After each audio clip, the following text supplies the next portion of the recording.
I'm Perry Bacon, the host of New Republics Right Now. I'm honored to be joined by Patrick Gaspard, a great political strategist, expert, has served in some key spots in New York and national politics. Patrick, welcome. Thank you so much, Perry. Excited to be able to chat with you. Good. So I'm going to start with, for the people a lot of people I'm guessing who join us follow politics closely, but Patrick is a huge influential figure in politics. Worked in New York politics, worked for Mayor Dinkins, worked his way up there. He was later Barack Obama's political director. He was the U.S. ambassador to South Africa. Until he was a couple years ago the president of the Center for American Progress. So Patrick is a big deal who's had a lot of big behind the scenes jobs that have also become in front of the scene, so to speak, too. You're And the you're reason you're I you're you're, lead up you're with hyping it that up so much. I'm going to be a disappointment, Perry. And the reason I'm saying that is because Patrick, earlier this year decided to start advising Zoran Mamdani, and to me, as a political person who's been doing this a long time, that was a big get for Mamdani. It was like, oh, he's an up and coming politician. He had a lot of younger advisors who have done a great job with him, but Patrick deciding to join up with him told me, oh, this is a serious guy, interested in winning, interested in developing, building his base beyond the sort of core DSA group. So, Patrick, first of all, talk about how you got to know Zoran, and how you got to be working with him. Well, first, thank you for all the kind words, Perry. I will say that it's my great good fortune to be a fellow traveler, not just with Zoran, but with those young leaders who help create what really is a movement more than a campaign around this candidate. There are right now, today, over 80,000 people fanning out across the five boroughs of New York City who are volunteering their time to canvass and go door to door. If you spent any time in political campaigns, if you spent any time in movement organizing, you know how hard it is, especially in this era where everybody's online, Mhm. how hard it is to get people to get up and go and talk to their neighbors, have difficult conversations of persuasion. To get tens of thousands of them, mostly young people, doing that is an extraordinary testament to what's been built here. So I first met Zoran when I was U.S. ambassador to South Africa, sometime towards the end of my tenure.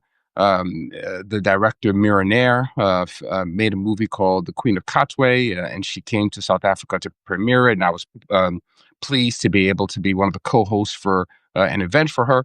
And she came with the young music producer for that film, who turned out to be her son, Zoran. And I met him then, and then reconnected during the course of him launching his political life in New York. And he's one of those people that, if you get to spend just a little bit of time around him, you realize that this is a unique talent, somebody who just brings this that kind of spirit of can do and affirmation into every room that he walks into.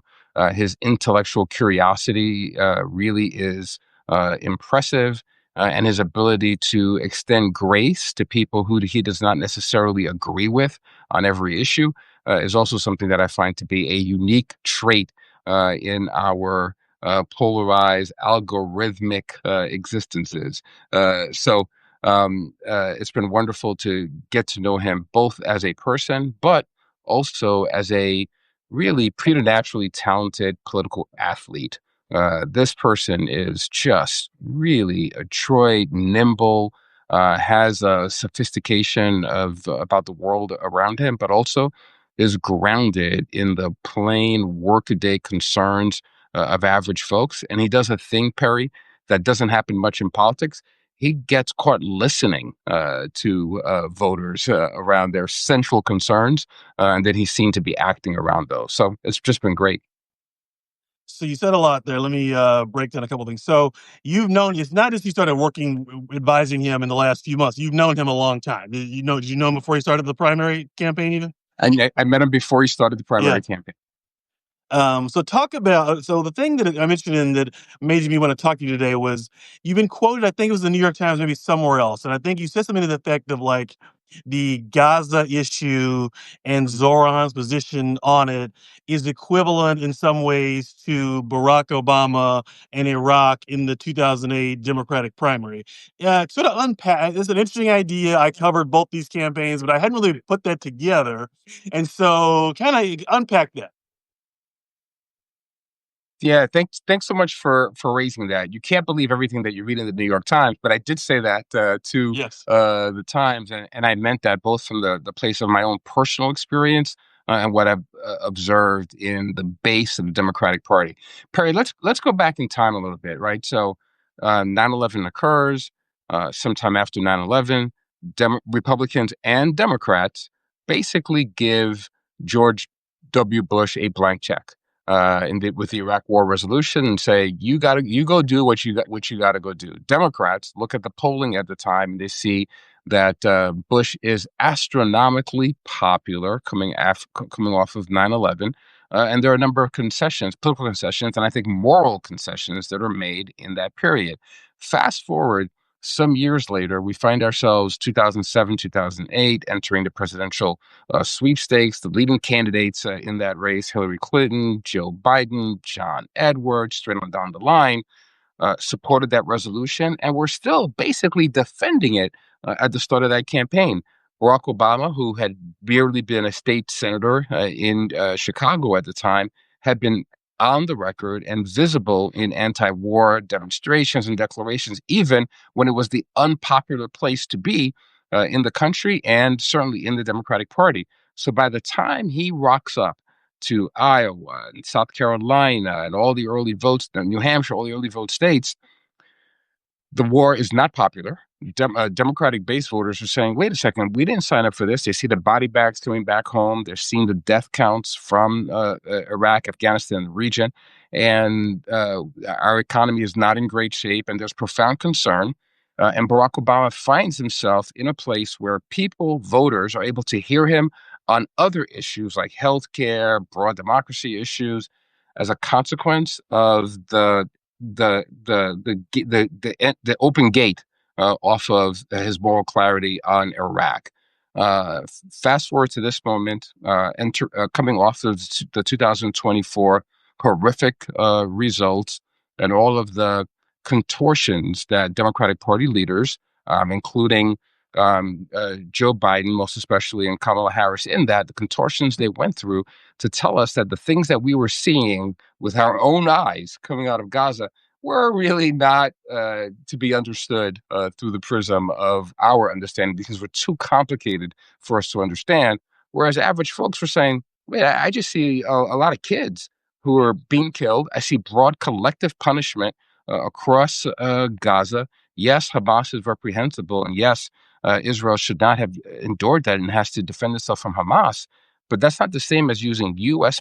taxpayer dollars to drop 2,000-pound bombs on humanitarian camps, UN sites, hospitals, etc. So there's this revulsion to that. And too many mainstream politicians, mainstream Democrats, were still holding on to a kind of 20th century sentiment about our responsibility in the region, our alliance with Benjamin Netanyahu's government that just didn't square with where the base was. When Zoran enters this race, yes, he's talking about affordability and he is centering that. But if not for his clarity on Gaza, if not for his condemnation of that collective punishment and the use of U.S. resources to punish Palestinians, and to not promote peace, he doesn't have thousands of young people turning to him, volunteering on his behalf, and moving the needle first in on the doors, and then in public polling, and then with that astonishing result in the June primary, where he upsets the Goliath in Andrew Cuomo. Let me unpack this a little more. So part of what I think you're saying, what I want to ask specifically is voters care about the issue itself, both Iraq and Gaza, but they also it's a trust issue too. You will not just go where the party wants you to go. You will think for yourself. You will be is that what we're getting? Where you will show some courage? That's exactly right. It's like we believe that we are seeing a thing. There are a set of determinations that we are making as voters. We see a truth and we have a clarity about that truth, and we're being dissuaded from the evidence of our eyes by establishment figures who we've voted for in the past, who we've trusted, and they're telling us something that is incongruent with what we are experiencing and seeing, and therefore we actually can't trust them. on these bread and butter issues that they think that they're going to focus with some singularity on in the course of a campaign. So there's a there's a way that Gaza, in this instance, in New York, was a litmus that Zohran Mamdani was able to kind of pass through that enabled him to better focus attention on the affordability agenda that he has. I think it's impossible to disaggregate these things. I think if Kamala Harris wins in November of 2024, I think if there's a different um, posture from national leadership on Gaza, then Zohran Mamdani might not get to first base in with the as rapidly as he did, irrespective of his extraordinary talents. This is for me a final point on this. I guess the Iraq War vote discredited a lot of Democrats in that period, and your point is the some of the Gaza behavior and the sort of let's Yes. not fight Trump too hard in January and February also is, and the numbers show this. Hakeem and they discredit themselves to some extent, and people are looking for new leaders. I think when you have over 75% of the Democratic base saying we don't agree with what Netanyahu's doing in Gaza, but you have U.S. senators and Congress members of your party who are still voting to send arms to that government and who are telling you that the issue is complicated when you're seeing children being blown up. Yeah, you start to like question them not only on that issue, but on other issues as well. And it can make you disinclined to participate. Why did he win this primary? To ask you that, we mentioned the Gaza issues. We covered that. I think social media is. We'll talk about that. Like beyond the Gaza issue, like I think there's a lot of theories of why he won this primary. So talk about Yeah. your view of it Yeah. as somebody Uh, who's followed New York politics for a long time and worked in it for a long time. Sure. So I'll back up even further, and I'll put another point of emphasis there. I raise Gaza the way I raise Iraq as just like a point of entry, but that's not why you win. It's what gives you the opportunity to be heard and to have the conversation. So early on in this contest, Zohran Mamdani enters this thing. Nobody knows who this assembly member is. He's 33 years old. He's a democratic socialist. He's Muslim American. He's literally on the outside looking in every way into institutional politics. He's in low single digits in the polls, very, very low single digits. But he gets caught doing the thing that I described earlier, Perry. He gets caught listening. The first moment where Zohan goes viral is immediately after Kamala Harris's loss, maybe a week or two after. He goes into communities where he's doing man on the street, woman on the street interviews with people who voted for Donald Trump. And many of them are people of color. And he's asking them why they voted for Trump, and they're kind of unpacking what their concerns were, what their fears are, what their anxieties are, what their hopes for the future are. And he's in conversation with them where he's really interrogating this and perplexed that Donald Trump's numbers could have improved so markedly by like 18 points in blue New York City. And he walks away from those conversations saying, so, it sounds to me as if you really are concerned about um, opportunity, around access, around the deep, profound pressures that exist around housing affordability in New York, food insecurity, and I wonder if you had a local candidate who was centering these issues in their campaign, whether or not you might be interested in supporting someone like that. And these voters who had voted for Donald Trump say yes, they give that affirmation. So you have this interesting contrast between a bunch of people who just voted for a man who, as we know, is slashing benefits in government, even as you and I are having this conversation. But they're saying that their support for him came from these insecurities about the viability, the durability of their communities in the future.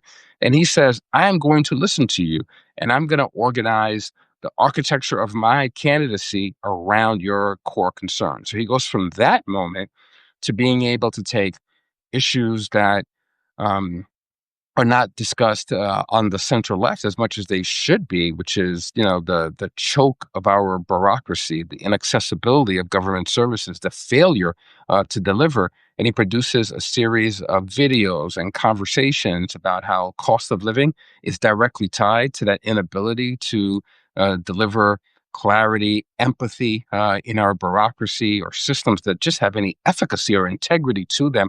And he does it in really simple ways with humor and in ways that are absolutely grounded. He's not releasing 20-point plans, but he's saying, here are three things that I'm hearing that you care about. Childcare is way too expensive and inaccessible throughout our city. We have a mass transit system that, lots of working folks who are utterly dependent on it can't even afford. And if they can afford to get on it, it's utterly unreliable.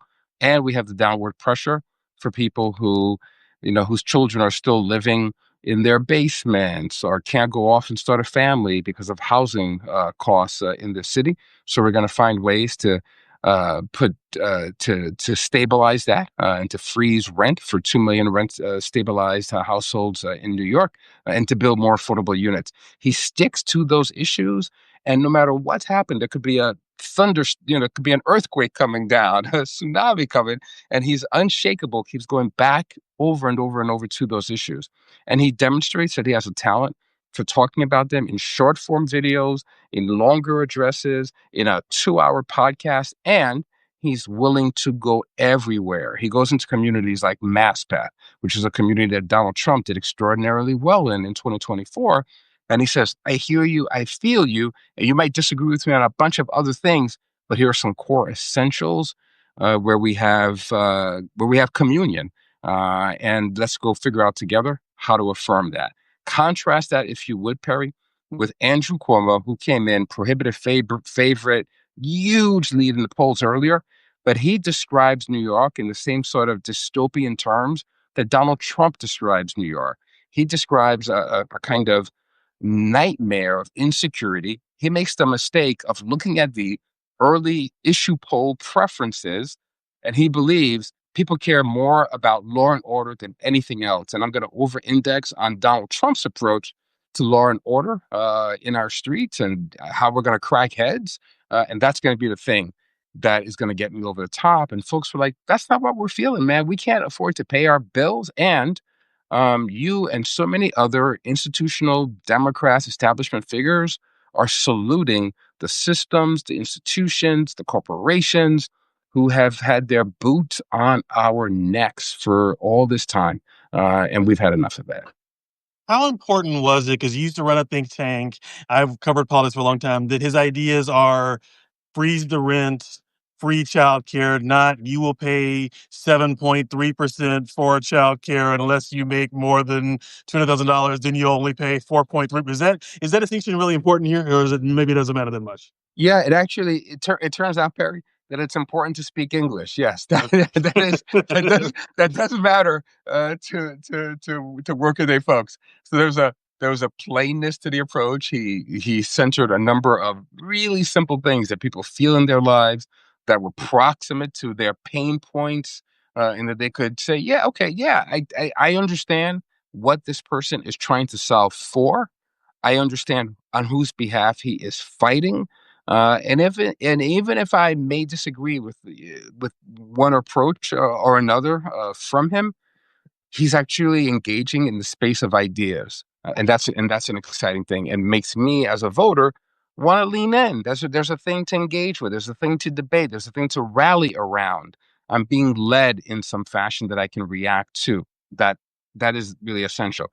It's also um, really, really important, I think, that if you look at all of the policy prescriptions that Sirhan is lifting up in this campaign, um, there's a way that all of it adds up to trying to get dignity in outcomes for average folks, right? That's very, very, very, very clear in his housing proposal, in his public transit proposal, in his food insecurity work, in how he thinks childcare ought to be organized and provided for in the city. It's all about dignity in outcome, integrity in the system, reform and innovation in spaces that don't work. He's never standing up there and saying government is perfect and that's why only government investment works here. He's saying these systems have not been in the service of working folks, and we've got to reform them, but we have to reform them in a way that is driving towards participation and driving towards dignity. And he's doing it with like a real simplicity. It's not a 10-point plan. It's not a series of litmus tests that you have to be able to bring back the broomstick of the Wicked Witch in order to get access to childcare in the city. I want to ask about the general election, which I'm interested in because I think it's been, and I want to ask about two aspects of it. It feels to me, and I'd be curious what you think, two things going on. One, he's doing a lot of outreach, including the people who probably were never gonna. He's trying to. My understanding is he got a phone call with Barack Obama. He's talking to people who are like elites in the party, but more importantly, I would say he's talking to people who obviously maybe are not going to vote for him, or maybe who are not in love with him. Michael Bloomberg, he reached out to a lot of business leaders in the city, a lot of police unions, police members, people who maybe are not going to vote for him. It seems like he's really went out of his way to say, "I might be your mayor," and that probably is helping.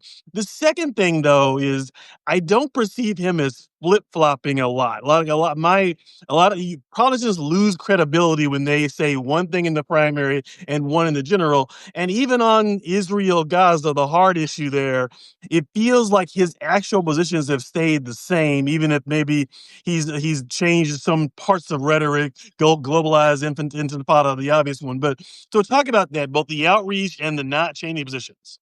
Outreach and not changing positions. I'm going to answer Perry, but 2 seconds on your previous question. I Yeah, want to I think what you're saying is like so spot on the directness of his appeal. I want to just add that contrast that with the way some of us were going around last year in the national election trying to explain things like the Inflation Reduction Act or the infrastructure bill, and we had a really difficult time landing that in people's lived experiences and concerns. Imagine if the infrastructure bill had been a housing bill instead, how that would have been received in communities and how it would have been translatable in ways that our alphabet soup just was not at all on the exactly. trail. So I'm glad you asked that question. So on outreach, you know, here's what I found to be really interesting about Zohan from day one of this campaign. This was never a person running a lefty symbolic race. He wasn't just trying to change the conversation. Wanted to do that, but he actually wanted to shift the way, shift who has power in the city. And the only way you could shift who has power is by winning. Winning, right? So early on, he knew that I couldn't just hang out with the friends that I have here in my living room when I am telling everybody that I'm prepared to govern a city that has more than 8 million people in it. And so right from the very start, there's high profile outreach now to the Bloombergs of this world, Cardinal Dolan, people like that for the general election.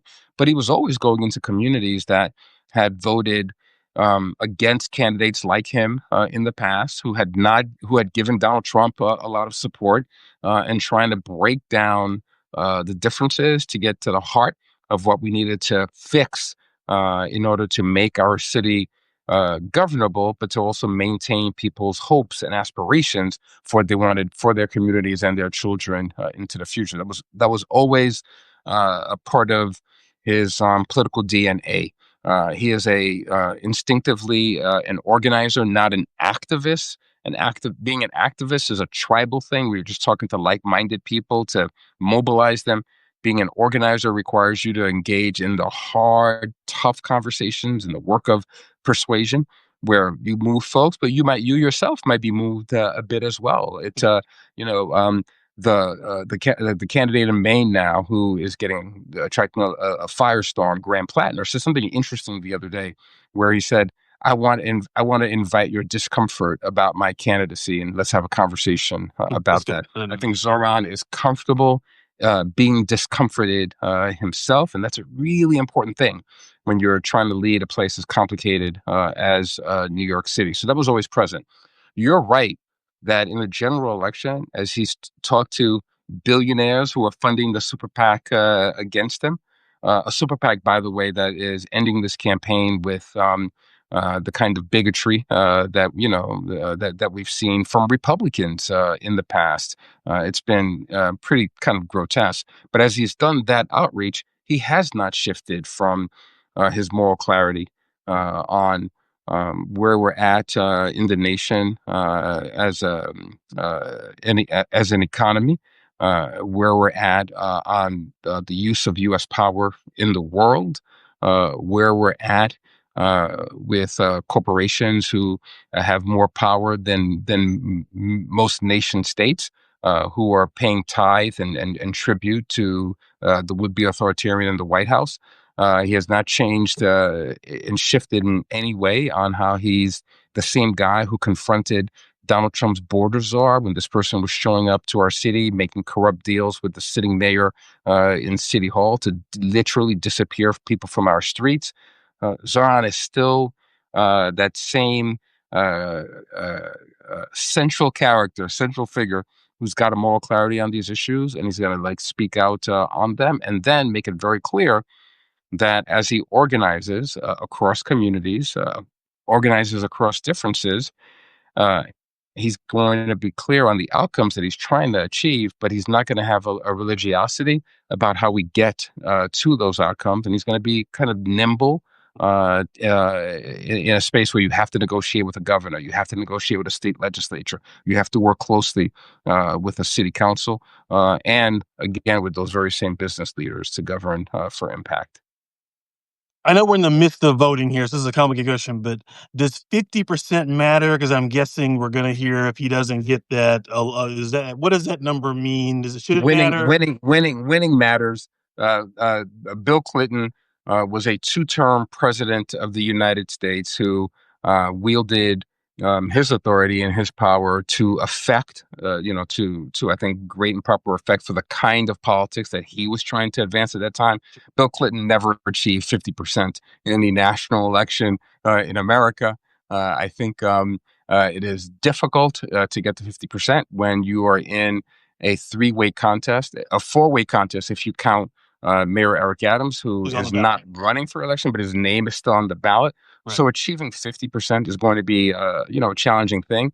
It's within reach, and it's not unrealistic. If you believe any of the tracking polling, it's not realistic to think that Zohan can come But fairly he's close not to lacking that. some quote unquote mandate if he doesn't get the 50% in your view. Yeah. Absolutely not. Okay. Donald Trump, I believe, became president of the United States in 2016, having lost the popular vote by several million, claimed his mandate and mobilized on his mandate. And it seems to me that all the institutions have bowed to that. So no, I think that there are clearly millions of New Yorkers who were aligned with Zoran Mamdani's vision.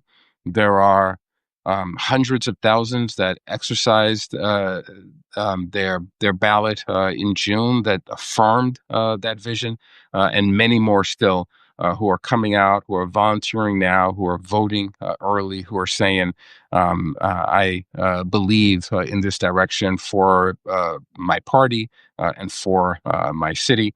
So there will be a mandate to claim on the other side of a victory. But first, you got to win. So there's a lot of work to do still. But you just, as the old Al Davis line, just win, baby. So we're Two going to more do questions. I that. know we usually go half an hour, so we make it a minute a little bit over, but I want to ask how, and as a two-part question, the first one is like, how much has Zoran's primary win already changed the Democratic Party? And how much do you think he's going, and what do you see in the future in terms of his victory influence the Democratic Party? Look, I think that um, you got to telescope out. We're in a moment that I love Zohan. I'm excited by the campaign and what's been built here, but we have to telescope out. This is so much bigger than one election campaign, one candidate in New York. There is something that's roiling the waters of the Democratic Party, and I think that the fine, exceptional leaders that we have in that party have to recognize the moment that we are in right now. People are righteously angry that we blew last year's election to a twice impeached, thrice indicted vulgarian who made it very clear that he intended to smash up constitutional norms and to kind of usher in a pretty dark and dystopian age in our politics. He was clear about what his intentions were.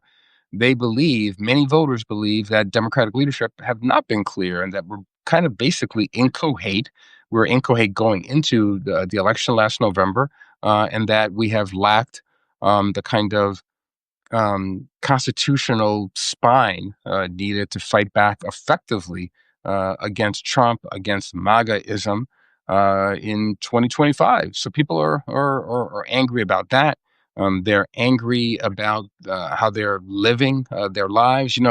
Perry, I think that the most important political moment in 2024 was not the election, but the response that we saw on social media and elsewhere to the brutal execution of the healthcare insurance executive in Midtown Manhattan, where we were seeing average people who were cheering Mm. for that murder. So that was really politics is downstream of culture. That was a hugely significant cultural moment. That wasn't a left or right response. It was an outsider versus insider response. And failing to heed that and to pay attention to that sentiment out there is a dangerous thing for any political party. I worry that the leadership of my party has not heeded the kind of pitchfork force antipathy that exists about the party itself, that is seen to not be responding to the needs in people's lives, but instead responding to corporate donors and their interests. Last question. I'm excited about Zoran. I'm excited about what's potentially happening on Tuesday. I'm a little worried because we made the Obama comparison earlier in terms of Gaza and Mm. Iraq. I, a lot of my friends I thought got overinvested in one person as opposed to the political system. One person, Barack Obama, brilliant person, we know, great speaker, but also a great politician, great, great knowledge about policy, great values, but could not change still could not change the broader system in some ways. So talk about talk about one, do you see some of how do you see Zoran compared to Obama, one, and then two, is there any worry about overhype and So disappointment? I'll try to answer as quickly as possible, Perry, because I know I can be a little long winded. First, candidates do matter. You can't beat something with nothing. Right. So while I appreciate the concern about getting overhyped about one individual, it really is important to have somebody who can kind of be a wind shifter in the popular political imagination. It's going to matter in 2026 all over the country. Certainly will matter in 2028. That's one thing. The second thing is, I will tell you what makes me most excited about this Mamdani moment in New York is not Zoran, but the tens of thousands of young people who are going out there, young and old people, who are going out and having conversations in their communities. I have been as an organizer, I've been deeply concerned for a really long time about the institutionalization of our politics. How do I mean that? Every election, we go out and we pay people to go and knock on doors. We pay people to, quote, organize on our behalf. The 80,000 young people who are going out there right now for soon to be Mayor Mamdani are not being paid. This is the spirit of old-fashioned volunteerism that used to animate our politics. If we can replicate that in North Carolina, in Mississippi's Senate race next year, in Arizona, and in incongruent places, the Nebraskas, the Oklahomas, etc., that's how we're going to transform our politics in a way that's going to push up against the systems that have not been working for people. We need average folks who are seized with these moments, who are building in their awareness, who are challenging this system with their energy in a way that I think will enable us to craft, create, and elect a new political class, which is necessary to kind of build up that ground up pressure. So I'm not going to over index on one individual, but I will say candidates actually matter.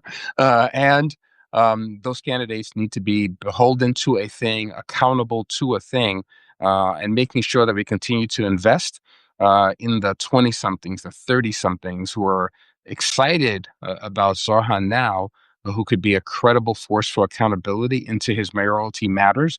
I think that we failed coming out of the 2008 campaign to continue to invest in all of that autonomous, independent energy that existed and flourished in that campaign. We had folks who were so enterprising, who ran their precincts, who, like took time off from work and did average people doing extraordinary things. And then we sent them home after the election and there was no accountability to that energy that got kind of folded into the DNC and into traditional Democratic Party structures. And I think that did not serve the Obama presidency well, and was not true to the movement that elected him. Let me repeat back these things because I'm thinking as you were talking is like the parallel between.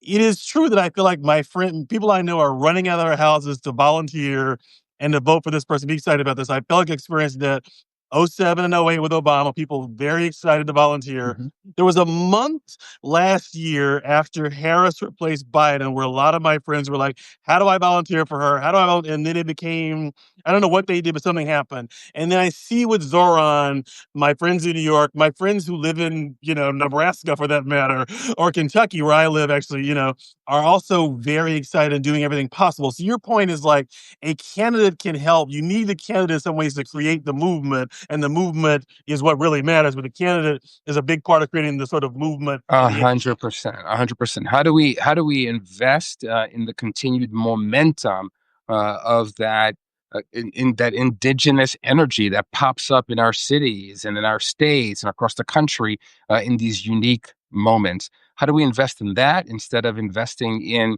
traditional institutions that then kind of corporatize advocacy at the city, state, and federal level?